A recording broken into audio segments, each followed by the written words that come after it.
सल्तनते शाह आलम दे लाल किले ते पालम।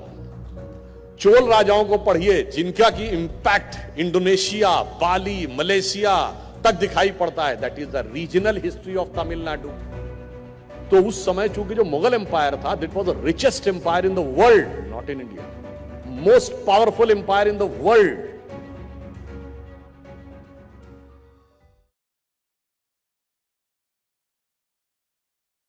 जब नेताजी सुभाष चंद्र बोस जी की स्टैचू लगाने का निर्णय हुआ इंडिया गेट पे, तो एक डिबेट में हम थे और एक प्रसिद्ध एंकर जो आसाम के ही हैं, हिस्ट्री के ऊपर बात होने लगी तो उन्होंने कहा कि भाई लचित बरफुकन के बारे में भारत की नेशनल हिस्ट्री में क्यों नहीं पढ़ाया जाता, जो इतने बड़े रूलर थे। और तो जानते हैं एक जो अब जो लेफ्ट लिबरल, जो मैंने कहा ना एक कॉन्ट्रडिक्टरी जो सेंटेंस है, तो उसकी जो प्रतिनिधि महिला बैठी थी, उन्होंने कहा नहीं नहीं, we do not derecognize, we accept Lachit Barphukan and Ahom kings history because this is a part of the regional history of India. Chola empire की बात, this is a part of the regional history of India. तो मैंने उनसे कहा कि आप लोगों के इतिहास में बैटल ऑफ सराय घाट सन 1672 में मुगलों को जिस ढंग से हराने में सफलता हासिल की, और वो समय जानते हैं क्यों महत्वपूर्ण है? आपको पता है मुगल वर्ड अंग्रेजी में भी है, अंग्रेजी में मुगल वर्ड है ना, उसका मतलब क्या होता? बड़ा, ग्रैंड, शानदार।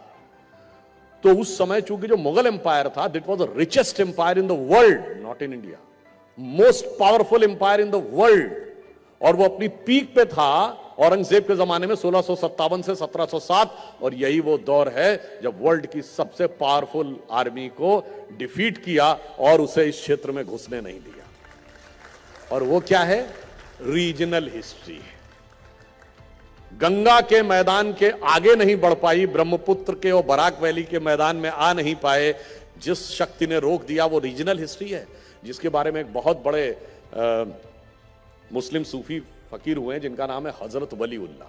थोड़ा सा इसमें उर्दू के वर्ड हैं तो मैं आपको उसमें उसका इंग्लिश ट्रांसलेशन करने का भी प्रयास करूंगा। उन्होंने कहा वो दीने हिजाजी का बेबाक बेड़ा, मींस व्हेन दैट कारवां स्टार्टेड फ्रॉम देयर, निशा जिसका अक्सा आलम में पहुंचा, the flag has been there from throughout the world, न दीना में अटका न मंझम में टटका, from Middle East to Bahrain not stopped anywhere, मुहाजिर हुआ कोई इंसान है जिसका, no man was having audacity to stop that।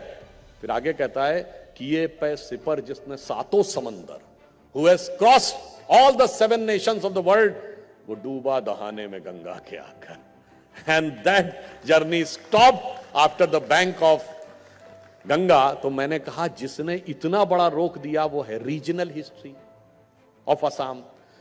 Chola राजाओं को पढ़िए जिनका की इंपैक्ट इंडोनेशिया, बाली, मलेशिया तक दिखाई पड़ता है। That is the regional history of Tamil Nadu. Bappa Rawal ने अरब आक्रमणकारियों को टर्की तक खदेड़ दिया था। That is the regional history of Rajasthan. Chhatrapati Shivaji is a regional history of Maharashtra. आप में से शायद कुछ ने सुना हो कश्मीर के राजा ललितादित्य मुक्तापीठ के बारे में, जिन्होंने बहुत बड़ा सेंट्रल एशिया, तिब्बत का इलाका जीता, और कहा जाता है कि उनका राज कैस्पियन सी तक था। That is regional history of Kashmir. And you know what is the national history of India? Delhi सल्तनत। दिल्ली सल्तनत के बाद मुगल एम्पायर में एक आखिरी एम्पायर था जिसका नाम था शाह आलम। शाह आलम एक उर्दू का वर्ड है, इसका मतलब होता है the emperor of the entire world. और उसकी हैसियत जानते कितनी थी? दिल्ली में लाल किले का नाम तो सुना होगा, और पालम का भी नाम सुना है ना, जहां एयरपोर्ट है।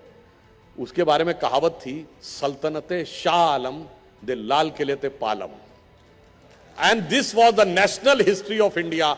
तो डीकोलोनाइजेशन ऑफ द माइंड की जब हमें बात करनी है तो हमें इन चीजों को भी समझना होगा।